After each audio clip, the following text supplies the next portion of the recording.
Popeyes chicken, we all know them. There's thousands of them all across the United States. One of the biggest fast food chains out there, and really among the biggest when it comes to fried chicken. They were sold for $1.8 billion in 2017, proving that they're valuable and I'd say doing pretty well. But there was a time when things were looking bad. And I know, over the past 10 years or so, they've improved a lot and brought back their brand, but that's not what I'm talking about. I'd argue that this is even bigger. In 1989, when they had recently grown to the third largest, sort of the second largest fried chicken chain in the US, that'll make sense later, they filed for bankruptcy and immediately after were taken away from their founder. I would identify this as the shakiest period for Popeyes. Anything could have happened, so that's what I want to talk about today. Their rise to that point, their fall from it, and then their rise again after. Now, the founder that I mentioned was none other than Al Copeland. Wait until you hear about this guy. He grew up in the very poor areas of New Orleans. His father left just after he was born. His mother received welfare from the government to support her 3 kids. When he was 16 years old, he dropped out of high school to join the workforce. Fortunate for him, his older brother had become part owner of this local donut chain called Tasty Donuts. He worked at one of those for a couple years until he turned 18, sold his car, and used the money to open his own Tasty Donuts as a franchise location. From what I can tell, he did a good job running it. The whole thing was a success, but Al Copeland was always looking for bigger and better opportunities. When he was 4 years into operating that Tasty Donuts franchise in 1966, KFC opened their first New Orleans restaurant. Right away, it caught Al's attention. He started examining the business, comparing it to his own, and ended up learning that KFC was open for fewer hours,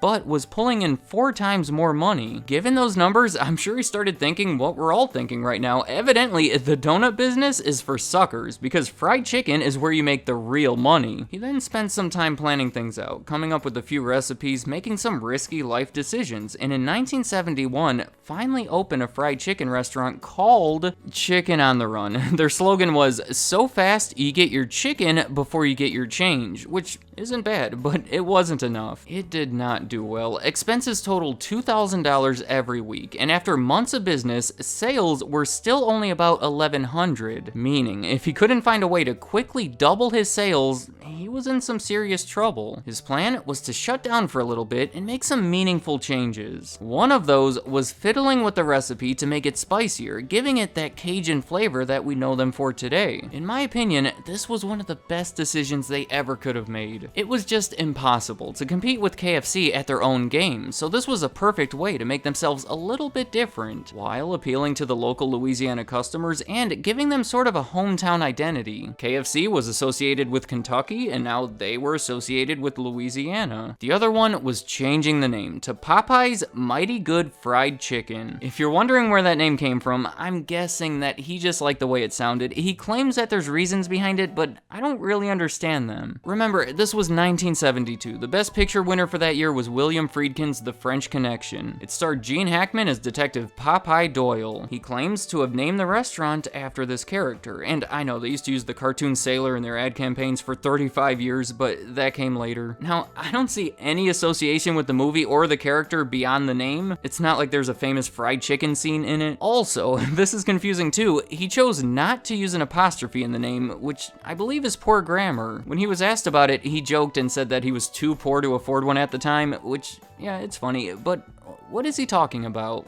I theorized that he saw the movie, liked the sound of the name, thought it looked better with no apostrophe, and here we are. So he reopened with the new name, the new Cajun-style recipe, a few other minor changes that proved to be effective. In his third week, he made $2,100, exceeding his $2,000 in expenses, meaning Popeye's Mighty Good Fried Chicken was now turning a profit. After its first year, their sales were up to $5,000 a week, and they were using that money to expand the business by opening new locations in the New Orleans area. By 1977, there were 50 of them, all owned by the company, and that's when they started franchising locations locations as a way to speed up the expansion. A year after that, there were 125 of them located all over the country. By now, they had changed their name to Popeyes Famous Fried Chicken. They had started that famous Love That Chicken campaign, and they were up to millions in annual sales. Which means they already resembled the restaurant that we know today, and we're just working on opening more of them. Throughout the 1980s, that's exactly what they did in the ways that you would expect. Adding new menu items such as the 39-cent mini chicken sandwich called Little Chickadees, using national ad campaigns to promote them, and putting the money that they made back into the business. They created franchising deals that promoted people to open multiple locations at the same time. By 1985, there were 500 of them, and Al Copeland had made a lot of money. I want to take a second to talk a little bit more about this guy, because I feel his personality can help you understand some major decisions he made involving the decline of the company. Plus, it's just entertaining. There's one word that I think just says it all. Al Copeland was extravagant. Every definition just fits him perfectly. Exceeding the limits of reason or necessity, extremely or unreasonably high in price, spending much more than necessary. There's countless examples to support this, but I'll just mention one: his Christmas lights. For over 30 years straight, basically from the time he first had money until his death in 2008, he would cover one of his homes in this ridiculous Christmas display. I'm talking about over 1 million lights with these huge lit up animals and snowmen. It became a tradition down in New Orleans where everyone would drive out to see them, which caused major traffic jams, and eventually the neighbors would sue him over it. I feel bad for the neighbors. Other than that, I have nothing against it, but you have to admit, it's extravagant. Now, let me try to set the scene. As far as the fried chicken industry in the 1980s, KFC was just far ahead at number 1, not even applicable here, followed by Church's at number 2, who does use the apostrophe, by the way, just saying, and then Popeyes at number 3. Church's was going through some issues. They kept going through different management teams. It led to a bunch of failed menu items, among other things. The point is, their sales were going down, and it just didn't look promising. So, despite having about twice as many locations as Popeyes, their sales were only a little higher, making the two fairly similar. In 1988, out of nowhere, Al Copeland offered $290 million to buy Church's in a hostile takeover attempt. Church's speculated that the attempt was motivated by information provided by former executives that were now working at Popeyes. There was a lawsuit from it, and the whole thing was just a mess. But then, just months later, they agreed to merge together. At the time, Church's was owned by the public on the stock market, so Al Copeland agreed to buy over 30 million shares for $11 each, totaling $330 million. All of that only gave him 86.5% of the company. For the rest of it, he gave them stock in the newly created combined company, valuing the deal at nearly $400 million. Al Copeland did not have $400 million, and I would describe this deal as extravagant. To finance this whole thing, they borrowed about $450 million, which came with pretty hefty interest payments. So think about it. Church's and Popeyes are now together, but why? What's the real motivation here? It did make them bigger. Their new combined market share was sitting at 17%, but then KFC was above 50%, so it didn't really do much to catch them. If anything, it was the first of many moves, if that was even their plan. Nor was there anyone right below them ready to take their spot, so it's not like it was a defensive move. It's very possible that they saw great potential in the Church's restaurant chain, but as I said, they were on a downslope and not thought to have a great future. Maybe it was a well thought out, aggressive move, but given what we know about Al Copeland, I think it may have just been extravagant. The result of it was sort of what you would expect. Church's continued to struggle, many would argue worse than ever. Meanwhile, they were paying over $50 million a year in interest. In 1989, they reported revenue of $415 million, but with everything weighing them down, they ended up losing $36 million. By late 1990, they can no longer afford to keep up with their debt payments. They spent the next few months trying to restructure things and delay them, but it was unavoidable. In April of 1991, they filed for bankruptcy. I think anyone would tell you that getting involved with Church's just killed them. I don't like to pass judgment like this, but they went deep into debt to buy a struggling competitor.